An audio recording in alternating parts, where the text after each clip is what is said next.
आज आपण हांडा शेवगा करणार आहे. हांडी शेवगा, त्याच्यासाठी खोबरं, कांदा भाजून घेतला, पूर्ण मसाला छान भाजून घ्यायचा.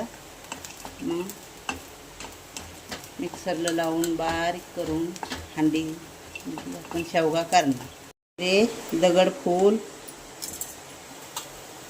धने आपण आता छान खरपूस भाजून घेणार. फुटाण्याची डाळ ते पण भाजून घेणार. याच्यात एकदम छान हंडीची तयारी करायची. आता छानसा खोबरं हे पूर्ण लाल असं लाल करून घ्यायचं. फूल पण टाकलेलं आहे त्याच्यात. आता आपण थोडा लसण पण याच्यासोबतच भाजून घेणार. बाकी थोडा नंतर टाकणार ठेचून.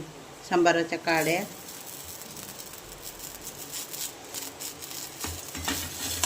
त्याला पण छान भाजून घेणार. हे बघा, आता मसाला खूप छान भाजलेला आहे. आपण आता थंडा करण्यासाठी ताटात काढून घेणार. थंडा झाला की मिक्सरला बारीक करून आपण शेवगा हांडी करणार.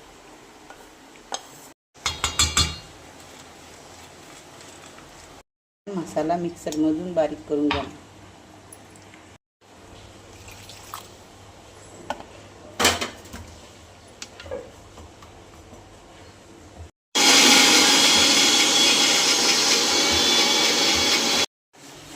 हे बघा, आता आपला छानसा मसाला आपण बारीक करून घेतला, एकदम शेवगा हांडीचा. आता आपण कढईत थोडंसं तेल टाकणार. आपण पहिला थोडासा शेवगा फ्राय करून घेणार. छान लागतं थोडा फ्राय करून घेतला.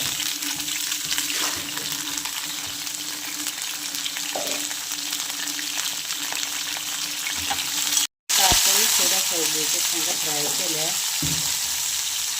त्याच्यात थोडी हळद, थोडीशी थोडं नमक. त्याच्यात आपण थोडा वेळ 5 मिनिटं थोडं उकळून घेणार. शेंगाला 10-20% शिजून घ्यायच्या. शेवगे थोडं पाणी टाकायचं.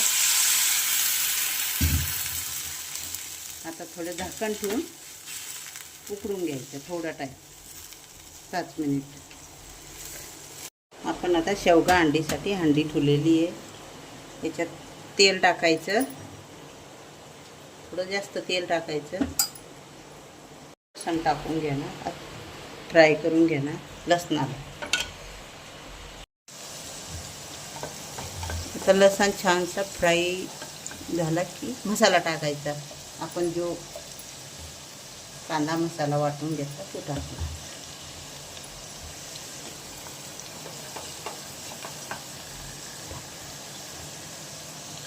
तर लसण छानसा तळला. आता आपण हा जो मसाला बनवून घेतला तो टाकणार. याला पण आपण छान तळून घेणार. थोडासा रेडीमेड मसाला टाकणार काळा.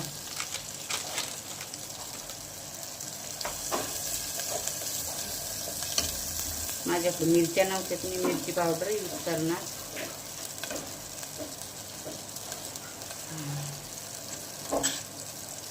धनिया पावडर, हल्दी,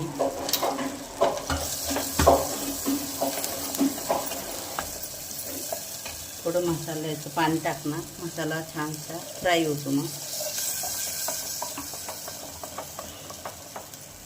आता याला छानसं पूर्ण पाणी तेल सुटेपर्यंत फ्राय करून घ्यायचं.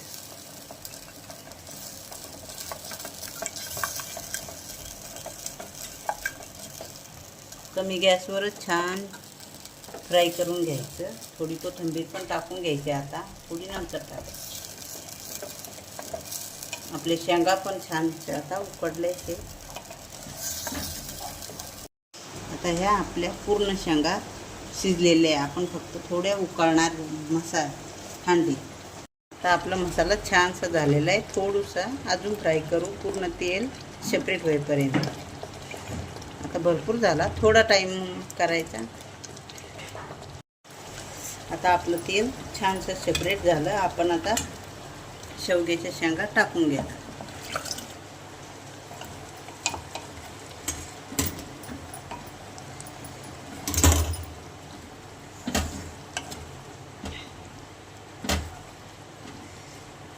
मिक्स करणार. गरम पाणी टाकायचं, थंड पाणी टाकायचं नाही शेवग्यात.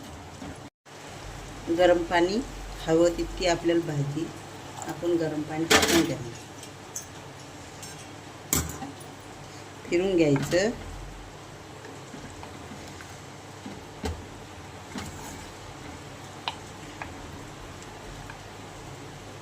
उकळी काढायची. याची उकळी काढून घ्यायची छानशी. आपली शेवगा अंडी तयार झाली. आता आपण थोडं वरून कोथिंबीर टाकणार. हे बघा 5 मिनटं झाले उकळून, तरी पण आपली शेवगा अंडी अजून उकळते. कारण की हंडी गरम असल्यामुळं शेवगा खूप छान पौष्टिक, खायला पण पौष्टिक राहतो आणि बाजरीच्या भाकरीसोबत खाऊ शकता, ज्वारीच्या भाकरीसोबत, चपातीसोबत छान लागतो. शेवगा अंडी तयार झाली. असे नवीन नवीन व्हिडिओ बघण्यासाठी लाईक करा, शेअर करा, कमेंट करा.